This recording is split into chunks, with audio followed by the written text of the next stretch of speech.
In geopolitics, there are no permanent enemies, only permanent interests. History says one thing clearly, that today's enemies can be tomorrow's allies, even USA and Iran.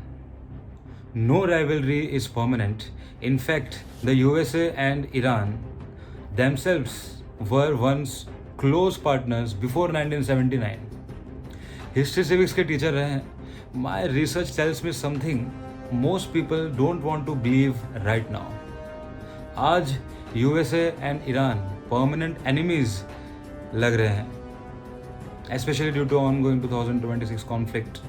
Short term में दोस्ती impossible लगती है. Situation बहुत tense है, दोनों sides के गोल बिल्कुल opposite हैं, पर जब दुश्मनी महंगी पड़ जाती है स्मार्ट ऑप्शन दोस्ती होता है. और ये हिस्ट्री हमें क्लियरली प्रूफ देते हुए बड़े बड़े एग्जाम्पल्स के साथ बता रहे हैं. बिकॉज कंट्रीज इमोशंस पे नहीं, इंटरेस्ट पे चलते हैं. एग्जाम्पल्स देखते हैं. US versus Japan, world war 2 के टाइम डेडली एनिमीज थे. आज strongest economic and security allies.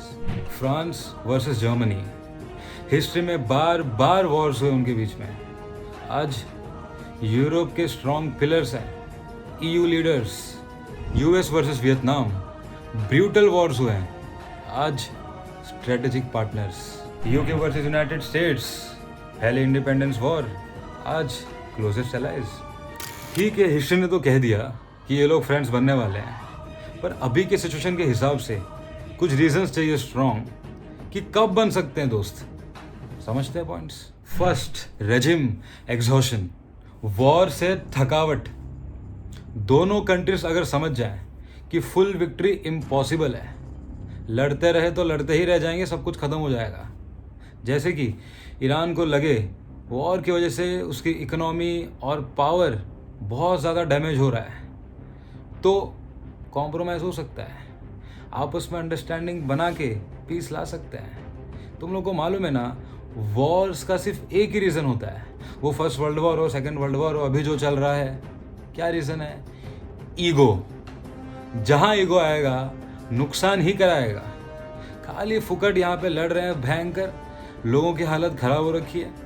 Economic भाई डैमेज हो ही रहा है. क्या क्या हो रहा है मालूम है तुम लोगों को.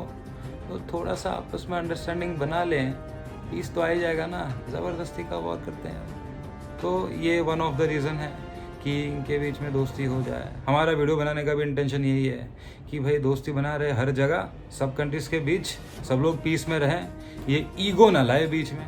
सेकंड, कॉमन प्रॉब्लम आ जाए या कॉमन एनिमी आ जाए, कोई तीसरा बड़ा थ्रेट आ जाए, तब दोनों टेम्परेरीली साथ आ सकते हैं. जैसे कि both sides have historically disliked extreme instability like ISIS. अगर ऐसे एक्सट्रीमिस्ट फिर स्ट्रॉन्ग हो गए तो USA and Iran practical cooperation कर सकते हैं, as suggested in the fast analysis of regional dynamics. Third, diplomatic mediation, मतलब इकोनॉमिक प्रेशर या global force, third country help करें. एग्जाम्पल, पाकिस्तान या चाइना जैसे कंट्रीज मीडिएशन करके दोनों साइड्स को बातचीत पे ला सकते हैं. ये तब होता है जब वॉर बहुत ज़्यादा कॉस्टली हो जाता है. अभी हो रहा है वैसा, है ना, और सिचुएशंस भी वैसे हो रहे हैं, जैसे कि oil crisis, sanctions, public pressure.